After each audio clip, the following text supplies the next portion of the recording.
You need to come with us now. No, you can't do this! He's done nothing wrong! She yelled at the top of her voice. You're going to pay for that dent, or I'm calling the police right now. Her son was standing next to her with his arms crossed, doing his best to look innocent, while his shiny black car sat there with a huge dent in the door. Here's the thing.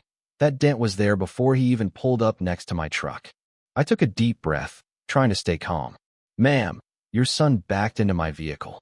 I have dashcam footage, I said, pulling out my phone. She grabbed it out of my hand before I could hit play. You're full of it. My son would never do something like that. He's a straight-A student, not some careless driver like you, she screamed, waving my phone around. Her son didn't say anything, just kept his eyes down with his face turning red. A handful of neighbors started gathering across the street, talking among themselves. When I reached for my phone, she stepped closer and poked her finger in my chest. You people move into this neighborhood and stir up trouble.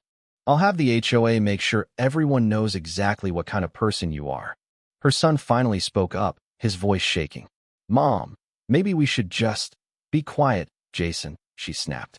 Then she dialed 911 right there in front of me. Yes, officer. There's a man here harassing me and my son, she said, her voice fake and weak, like she was the victim. I couldn't believe what was happening. She was completely flipping the story around. 2 police cars showed up a few minutes later. The officers got out looking serious and ready. She ran right toward them. Thank God you're here. This man damaged my son's car, and now he's threatening us. The taller officer looked at me. Sir, step back for a moment. We need to sort this out. I raised my hand, staying calm. No problem, officer. Just let me show you something first. I started to reach into my pocket when she screamed again. He's going for something. The officers immediately went on alert, their hands drifting toward their belts. My heart was pounding. For a moment, I thought this was about to go very wrong. Then I slowly pulled out the small USB drive. This is the dashcam footage. You'll probably want to look at it before you make any calls. The younger officer looked at his partner. Let's check it out, he said carefully. As they connected it to the tablet in their car, I saw her expression start to change. Her confidence was slipping and her son was going pale. The video clearly showed her son's car backing up too far, hitting my truck's bumper, and her standing right there watching the whole thing happen. The taller officer looked up slowly. Ma'am, do you want to explain what we just watched? She just stood there, eyes wide, mouth open, but nothing came out. The crowd that had gathered started whispering. Her son took a step back, muttering, Mom, I told you. I stood there with my arms crossed, finally able to let out a small sigh. I tried to tell you, ma'am, but you didn't want to hear it. That's when the officer said something that made everyone stop and listen. Ma'am, filing a false report is against the law. Her face went completely white. The arrogant smirk disappeared, and that was just the start. She froze for a second, her eyes moving back and forth between the 2 officers like she was looking for an escape.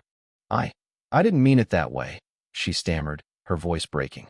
It was just a misunderstanding. But it was too late.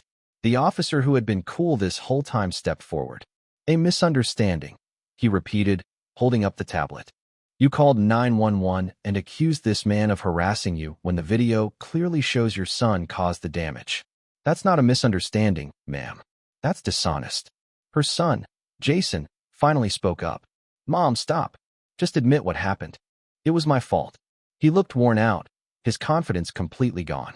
But instead of apologizing, she turned on him. Jason, don't you dare agree with him. I'm your mother, she snapped, her voice shaking with anger and shame. The neighbors on their lawns started recording on their phones. One of them said loud enough for all of us to hear.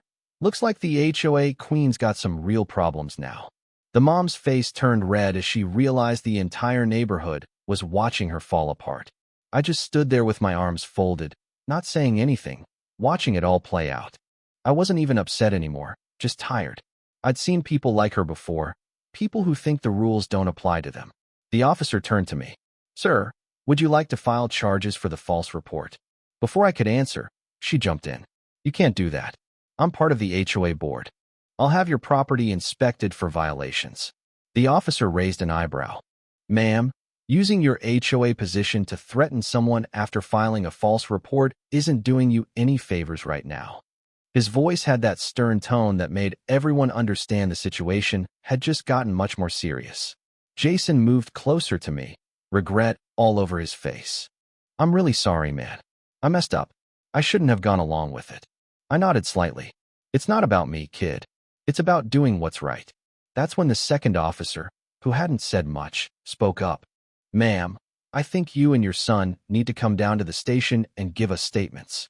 He looked at me and added quietly, You should probably stick around too, sir.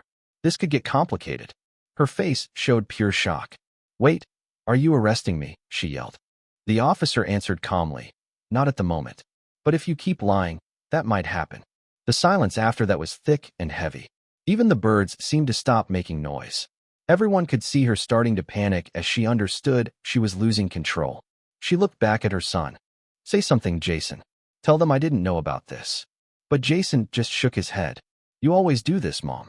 You never stop. The officers exchanged a look, and the taller one said, All right, let's head down to the station and get all the statements on record. As they walked her toward the car, I looked at the officer and said, I never wanted it to go this far. I just needed her to hear the truth. He gave me a nod. People like that never think they'll be held responsible, but they do eventually. The police car door shut hard. Karen's son looked out the window looking ashamed. His mother sat next to him, pale and quiet for maybe the first time ever. I figured that was the end of it, but I had no idea this whole thing would end up uncovering something much bigger in the HOA. Something that would shake up the entire neighborhood. The next morning, I thought everything was wrapped up. But when I went outside to get my mail, there was a bright orange notice stuck to my front door. Immediate violation. Unauthorized vehicle and property. Damage fee, $2,000. I stared at it for a solid minute, part of me in shock, part of me getting angry. The name signed at the bottom was Karen's. So she wasn't done. Not by a long shot. I headed to the HOA office that afternoon, a small brick building by the neighborhood entrance. Inside, Karen's two friends from the board were sitting at a desk, whispering back and forth. When they saw me come in, they sat up straight real quick. I'd like to talk about this notice, I said, holding up the paper. One of them smirked. Mr. Thomas, we've determined that your truck was parked illegally and caused property damage. I cut him off. You mean the same damage that Karen's son caused? The one that's on video? You really want to keep pushing this? Their faces went slack. For a second, nobody said anything. Then the other guy said quietly, Look, you don't get it. Karen runs how things work around here. I leaned in closer. Not anymore. They didn't know that the cops had called me that morning. They'd looked into Karen's false report and found something major. The HOA account had a bunch of fake charges, all approved by Karen. Thousands of dollars were missing from the neighborhood budget. So I told them quietly, You should probably call her before the police show up to arrest her for fraud. They're already looking into it. Both of them froze, and I could see fear in their eyes. One of them grabbed his phone immediately. Wait, arrested? What are you talking about? I just smiled. You'll find out soon enough. Right then, two police cars pulled up outside the HOA office. The same officers got out, this time looking even more serious. Karen was with them, in handcuffs. Her son was walking behind, tears on his face. When she saw me, she looked at me with pure hate. You think you won? She hissed as the officers walked her inside. Do you have any idea who I am? The officer next to her said firmly, We do now. You're being charged with fraud, forging documents, and filing a false police report. The whole office went quiet. Even her friends backed away from their desks. I stood there with my arms crossed and said quietly, You should have stopped yesterday, Karen. Her son turned toward me, his voice shaking. I didn't know she was doing all this. I'm sorry, sir. I gave him a small nod. Learn from this. Don't end up like her. As the officers led her away, the neighborhood people were already outside recording everything. The woman who used to boss everyone around walked past them with her head down. As good as it felt to finally see her face justice, I didn't know yet that this whole HOA situation went much deeper. The cops found something on her laptop. Something about fake property records that involved way more people than just her. And somehow my name was mixed up in it too. When the officer handed me a copy of the report that evening, I felt my stomach turn. My name was there under property transfers with a fake signature that was supposed to be mine. Karen had used my identity to move money around and fake ownership papers for 3 other homes. It wasn't just fraud. It was a full operation. I sat out on my porch thinking about how far she'd gone just to stay on top. A woman who pretended to have power had almost destroyed people's lives to keep it. The next morning, 2 detectives came to my door. Mr. Thomas, one of them said, we've tracked the fake HOA account. Looks like Karen wasn't working alone. There are 3 more board members involved, but your name helped us crack this open. I raised an eyebrow. So she pulled me into her mess, and now I'm helping you take down her whole operation? The detective smiled. Exactly. Later that week, the whole neighborhood came together for an emergency HOA meeting, but this time the front seats where Karen used to sit and make demands were empty. The police had already taken her and the others away. The residents voted to shut down the old HOA and start fresh. Jason came to the meeting too. He looked nervous, holding a small envelope. Sir, he said quietly, I know this doesn't fix anything, but I wanted to give you this.